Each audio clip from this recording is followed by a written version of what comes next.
dear students, welcome back. Now we are going to see the diaphragm muscle, its origin, insertion, and its relations, nerve supply, blood supply, and its lymphatic drainage. And also the openings of the diaphragm I have already explained earlier. Just go through it for the openings of the diaphragm. Okay, now in this session we are going to see the diaphragm.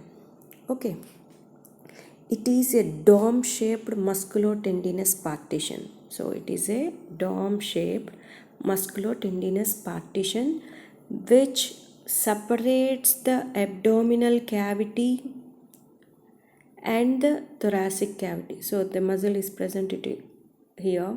It is a dome shaped musculotendinous partition which separates abdominal cavity from the thoracic cavity, and it is a flat centered but is elevated as domes on each side. So at the center it is flat, and on either sides it is having domes on each side. The most convex part of the dome is called as cupola. Cupola, cupola. So the most convex part of the dome is called as cupola. Okay, the right cupola is higher in level than the left. So this one is right. This right cupola is higher than the left, reaching the level of fifth rib. So this right side dome, that is right side cupola, is at the level of the fifth rib. Okay, so it is a dome shaped musculotendinous partition which separates the abdominal cavity from the thoracic cavity, and it is flat at the center but it is elevated as domes on each side. The most convex part of each dome is called as cupola. The right cupola is higher in level than the left cupola, and this right cupola is reaching at the level of the fifth rib. Okay. And now we will see the origin of the diaphragm. So the origin of the diaphragm consists of three sets. One is the sternal set, costal and vertebral. So at the center we will have the vertebral column, isn't it? Here we are having the vertebral column. And also at the anterior side of the thorax we will have the sternum. Here we are having the sternum. Okay, posterior vertebral column and anterior will having the sternum. Okay, and another set is the costal set. So the costal set means ribs. From the ribs some of the fibers are getting originated. So origin of diaphragm consists of three sets. One is the vertebral set, another one is the sternal set, and another one is the costal set. Now we are going to see one by one. So in this diagram, so this is the inferior surface of the thoracic cavity, where this diaphragm is attached all the way. So it is attached to the vertebral column on the posterior side. On the lateral side it is attached to the costal surfaces. At the anterior it is attached to the sternum. So the origin consists of three sets. Here we are able to appreciate the origins. So this is from the vertebral set, and these are from the costal set, and this is from the sternal set. Now we will see one by one. The sternal set. The first one is the sternal set. So this set consists of two fleshy slips. So this consists of two fleshy slips which arise from the posterior surface of the xiphoid process. So this is the xiphoid process.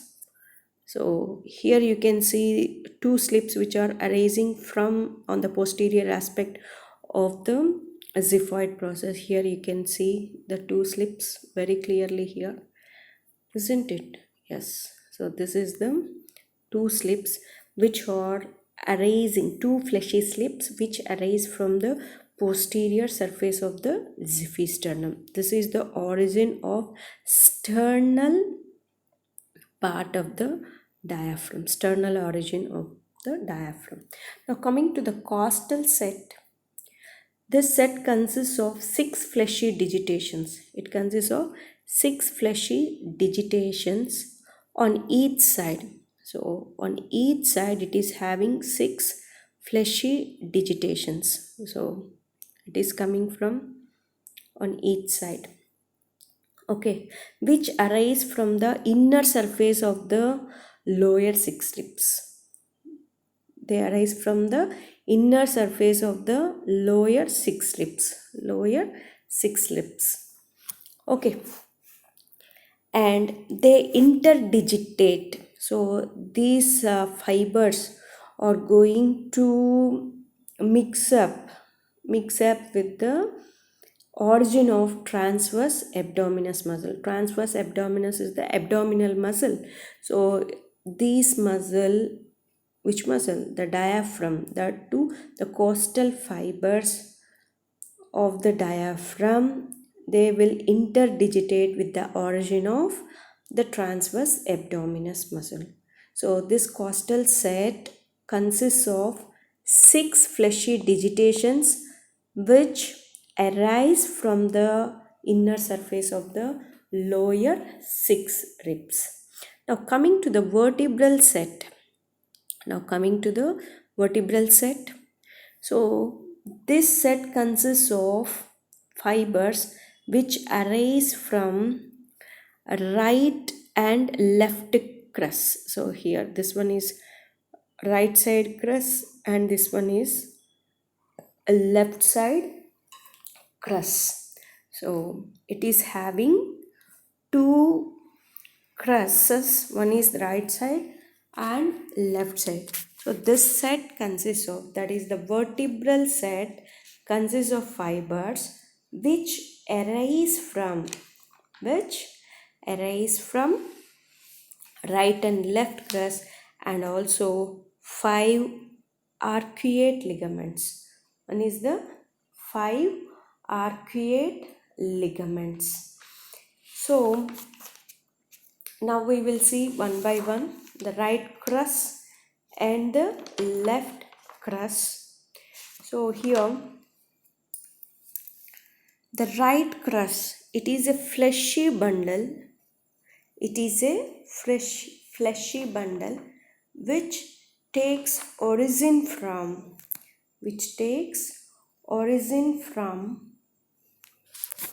here you can see this is the right crus. It is a fleshy bundle which takes origin from the right side of upper 3 lumbar vertebrae. So you can see the right. So upper 3 lumbar vertebrae L1, L2 and L3. So this L3 on the right side, this bundle of fibers are getting arising, and the intervening intervertebral discs also, some of the fibers, so which are also giving some fibers in between this vertebrae. So you can see here, okay, this one is L1, L2 and L3 vertebrae, and on the right side this one is the right crus, and also the intervening vertebral disc gives origin to the right crus. Okay, now coming to the left crus, and the one is the left crus. This is the fleshy bundle arises from the left side of upper 2 lumbar vertebrae. So and also with the intervening disc. So right side is originating from upper 3 vertebrae, whereas this left crus is originating from the upper two lumbar vertebrae with the intervening disc. Okay, so the medial margins of the crura. So here you can see this is the medial margin of each crura or tendinous. So the medial margin or tendinous type. The right crus is attached to more number of vertebrae on this side.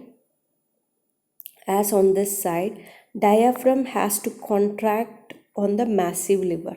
So why it is originating from number of vertebrae means, so on the right side it is having a big organ called a liver. So over that it has to push that liver down, so it requires more number of fibers. So that is the reason the right crus is attached to more number of vertebrae, as on this side the diaphragm has to contract on the massive liver. Okay, now this is about the right crus and left crus. Okay, now coming to the arcuate ligaments. So arcuate ligaments you can see here. So it is very interesting thing, the arcuate ligaments. One is the medial and medial arcuate ligament, and also a lateral arcuate ligament. Now we will see the median arcuate ligament stretches across the midline. So totally 5 arcuate ligaments are present, which gives origin to the vertebral set of fibers of the diaphragm. Okay, so here you can see median, median, median arcuate ligament. It stretches across the midline. So this is it stretches across the midline between the medial margins of right crus and the left medial margins of the crura, that is the right crura and the left crura. This is the arcuate ligament. Arcuate means arch like. Okay, so this is one origin of vertebral set of fibers. Median, there are 5 arcuate ligaments from which posterior fibers of the diaphragm take origin. In that, the first one is the median arcuate ligament, which stretches across the midline between the medial margins of the right crus and the medial margins of the left crus. So from one side of first lumbar vertebrae to the other vertebrae. So this arch is formed only at the level of first lumbar vertebrae, not the remaining 2 vertebrae. Only it is present over the first lumbar vertebrae. Now coming to the medial arcuate ligament. Here it is coming the medial arcuate ligament. So here you can see 2 kinds of arches here on both sides, isn't it? So 1 arch and 2 arch, second arch. So these are the 2 arches present on each side. So the arch which is present nearer to the midline, this is called as medial arcuate ligament, and another one is the lateral arcuate ligament. Now we will see how this median arcuate ligament is attached. Here you can observe the transverse processes here of the lumbar vertebrae, isn't it? Yes. Now here you can see this one. Yes, the medial arcuate ligament is a paired one. That means it is of 2, okay, on the right side and the left side, okay, and is formed by the thickened upper end of the psoas sheath. So it is formed by thickened end of the psoas sheath. This is the psoas muscle. So over that this arcuate ligament is formed. It stretches from the side of the first lumbar body. It stretches from the first lumbar body to the middle of the first lumbar transverse process. Here you can see the transverse process here. Yes. So the fiber is stretching. Here you can see the transverse process. It is attached to the middle of the transverse processes. So this is the attachment of medial arcuate ligament. So this this one is the psoas major muscle. So over that psoas major muscle, a sheath is present. So with that sheath, this medial arcuate ligament is formed. Okay, and it is stretching from the body of the first lumbar vertebrae to the middle of the first lumbar transverse processes. Now coming to the lateral arcuate ligament, this lateral arcuate ligament is also a paired one. So here you can see this is the lateral, and here also you can see the lateral thing. So the lateral arcuate ligament is also paired and is formed by the thickened upper end of the fascia covering the quadratus lumborum. Here this one is the quadratus lumborum muscle, and this one is formed by the thickened upper end of the fascia covering the quadratus lumborum, and it is also stretching from the transverse processes of the first lumbar vertebrae. That means, so the ending part of the medial arcuate ligament, at that part only this lateral arcuate ligament is getting started. So it stretches from the transverse processes of the first lumbar vertebrae to the last rib. It is attached to the last rib. Okay, these are the fibers which give origin to the posterior fibers. So these are all the posterior fibers of the diaphragm. Okay, so these are also called as vertebral set. The vertebral set includes a pair of crus, that is right and left crus, and 5 arcuate ligaments. So one is the right crus and left crus. Another one is the 5 arcuate ligaments. The arcuate ligament which is formed across the midline is formed by the medial margins of right crus and the left crus over the first lumbar vertebra, and other remaining 4, that is 2 medial arcuate ligaments and 2 lateral arcuate ligaments. The 2 medial arcuate ligaments originating from the first lumbar body, it stretches from the first lumbar body and it is attached to the middle of the transverse process, and this is formed by the thickened portion of the upper part of the psoas sheath. And coming to the lateral arcuate ligament, which is formed by the thickened portion of the upper part of the quadratus lumborum muscle. This is quadratus lumborum, this is psoas major muscle, and this ligament stretches from the transverse processes of the first lumbar vertebrae and it is attached to the last rib. So all these ligaments give posterior fibers of diaphragm. So now we got all the origins. One is the sternal set, a pair of sternal fibers which are originating on the posterior surface of the xiphoid process, and a costal one is arising from the last 6 ribs, and the vertebral set, crura, and the arcuate ligaments. Now insertion. So the 3 sets of fibers or fibers of origin inserts into the margins of the central tendon. This is the central tendon. So this is the flattened part of the diaphragm.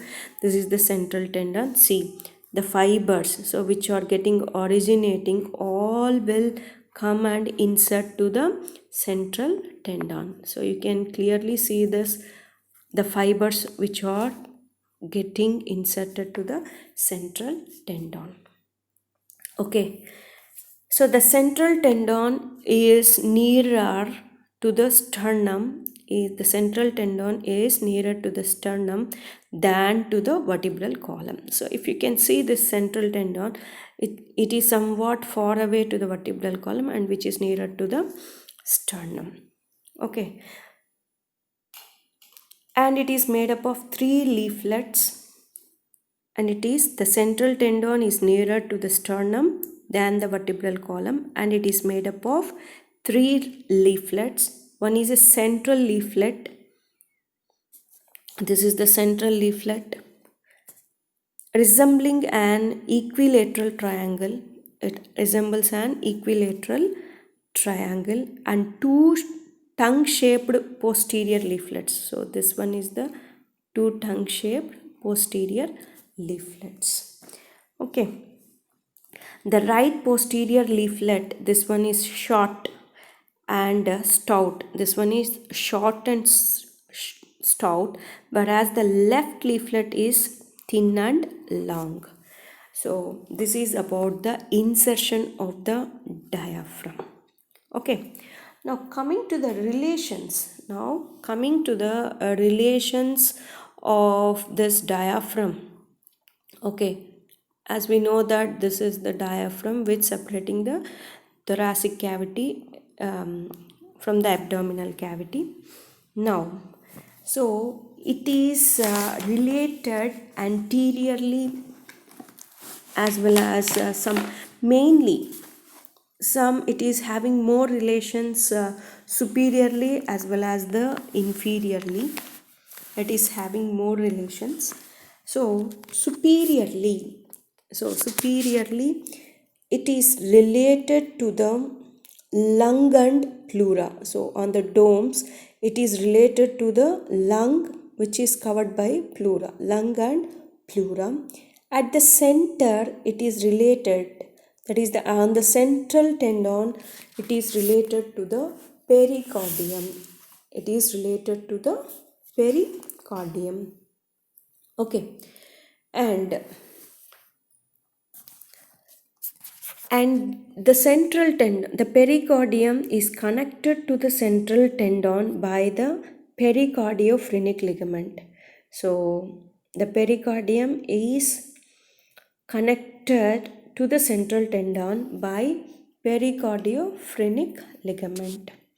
Okay, and the inferior concave surface is lined by the diaphragmatic fascia and the parietal peritoneum. Here we have seen this lung and the pleura. Below this diaphragm, it is lined by the diaphragmatic fascia and the parietal peritoneum. On the right side, so this one is right side and this one is left side. On the right side, it is related to the right lobe of the liver, right kidney, and right suprarenal glands. That means the glands which are present on the kidney is called a suprarenal gland. So on the right side, it is related to the liver, okay, and then the kidney and the suprarenal glands. Okay, now coming to the left side, it is related to the left lobe of the liver, and also fundus of the stomach. So it is also related to the fundus of the stomach, and spleen, left kidney, and left suprarenal glands. So on the right side, a right lobe of the liver, left side, left lobe of the liver, okay, a right kidney, left kidney, right suprarenal glands, left suprarenal glands. On the right side, that's it. On the left side, still it is related to the stomach and the spleen. These are the relations of the diaphragm. And also another important thing is the openings of the diaphragm that I have already explained. You can go through it again.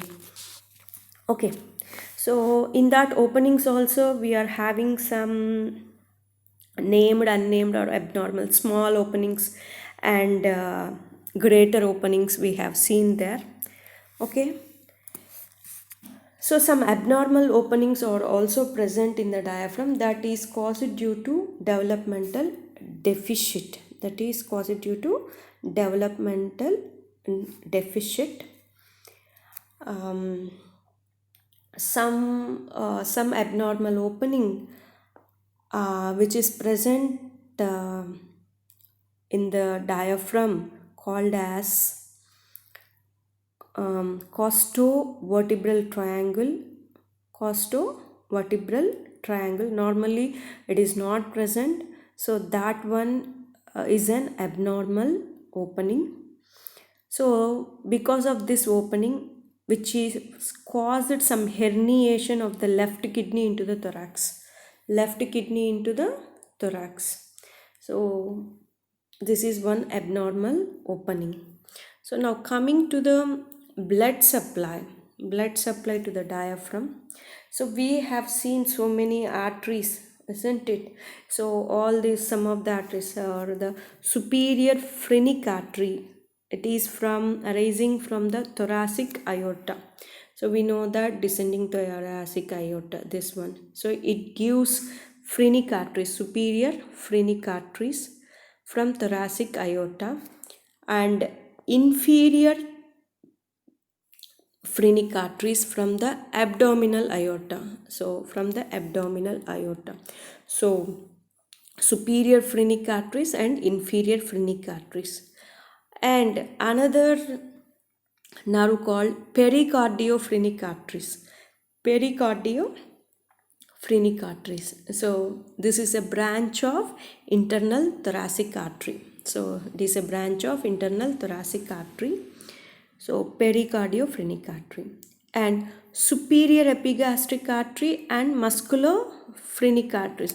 These are the two branches of the internal thoracic artery at the sixth intercostal space. So the internal thoracic artery is terminated as these two arteries, like superior epigastric artery and musculophrenic artery. So these two arteries are also supplied to the diaphragm. And also lower 5 intercostal and subcostal arteries. Lower 5 intercostal arteries and subcostal arteries. The subcostal is the 12th pair of artery. So the subcostal artery also supplies the diaphragm. These are the blood supply of the diaphragm. Now coming to the nerve supply, it is supplied by the phrenic nerves and lower 5 intercostal and subcostal nerves. So phrenic nerves are both motor as well as sensory. Okay. And other nerves, that is lower 5 intercostal and subcostal nerves, are purely sensory. Okay, coming to the lymphatic drainage of the diaphragm, the lymph vessels reach the upper surface of the diaphragm and end into the following groups of the nodes. Okay, so what are those nodes called? Anterior diaphragmatic nodes, which are situated behind the xiphoid process, and posterior diaphragmatic nodes situated near the aortic opening, and right lateral diaphragmatic nodes, which are situated near the vena cava opening, and left lateral diaphragmatic nodes situated near the esophagus opening. So these are the nodes which which drained by the lymph vessels. Okay, so this is about the lymphatic drainage. The lymph vessels reach the upper surface of the diaphragm and end into those following groups of nodes. One is the anterior diaphragmatic nodes, posterior diaphragmatic nodes, right side vena cava opening, and left lateral diaphragmatic nodes, which is located near the esophageal opening. So these are the these are the things which includes the lymphatic drainage. Now coming to the action of this diaphragm, the diaphragm by its contraction helps in respiration, and in expulsive phenomena like vomiting and also in defecation. Okay, in respiration it acts alternately with the abdominal and pelvic floor muscles,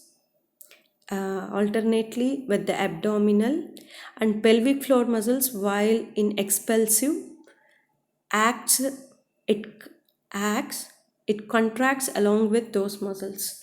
So the diaphragm along with the abdominal muscles helps in forced expiration, and this muscles along with pelvic floor also, along with diaphragm, this pelvic floor muscles are also acts together, which helps in expulsive movements.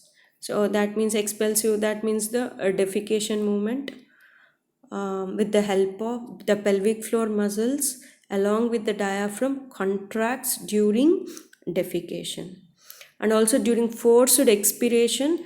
So this diaphragm along with the abdominal muscles act together, helps in forced expiration.